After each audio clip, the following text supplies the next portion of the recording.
عزت محفوظ ہے تو خاندان پنپے گا، محفوظ رہے گا۔ اسی واسطے کو سسٹم سے اسلام منع کرتا ہے کہ لڑکے لڑکیاں آپس میں نہ پڑھیں، نہ بیٹھیں، نہ چلیں۔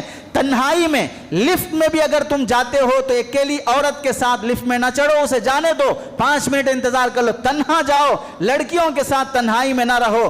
حتیٰ کہ اسلام میں نوجوان لڑکی کو سلام کرنے سے بھی منع کیا گیا ہے، مصافحے سے منع کیا گیا ہے، نظروں کی حفاظت کا حکم دیا گیا ہے۔ امام شافعی رحمۃ اللہ علیہ تو اتنے تقوی کا فتویٰ دیتے ہیں کہ اگر وضو کرنے کے بعد عورت ہاتھ لگا دے تو وضو ٹوٹ جائے گا۔ اتنا اپنے آپ کو پاک دامن رکھو، اللہ کے دربار میں حاضر ہوتے ہوئے نظروں کی حفاظت، اور غیر محرم سے بلا ضرورت بات کرنے سے منع کیا گیا۔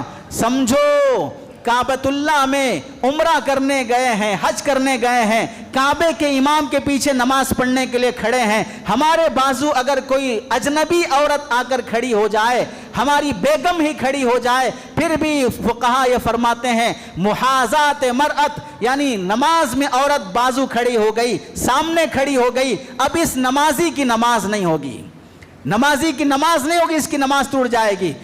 ایک عورت اگر 20 صف میں آ جائے، دائیں والے، بائیں والے، پیچھے والے، ان تینوں کی نماز ختم ہو جائے گی۔ عورت کو مردوں کے صف میں کھڑے ہونے کی اجازت نہیں ہے۔ وجہ کیا ہے؟ وجہ یہ ہے کہ یہ مرد اتنا چلبلا اور حیوان قسم کا نکلا ہے، کعبے میں کھڑے ہو کر عورت اگر بازو کھڑے ہوگی تو اب اس کا دل کعبۃ اللہ کی طرف نہیں رہے گا، بیت اللہ میں کھڑے ہو کر یہ اللہ کے بارے میں نہیں سوچے گا، بیت اللہ میں کھڑے ہو کر بھی یہ دوسری عورت کے بارے میں سوچے گا۔ اور تو اور جتنے ہم میں سے کتنے ایسے لوگ ہوں گے عمرہ کرتے ہوئے، طواف کرتے ہوئے دنیا بھر کی آئی ہوئی عورتوں پر نظر ڈالتے ہیں، بدنگاہی کرتے ہیں۔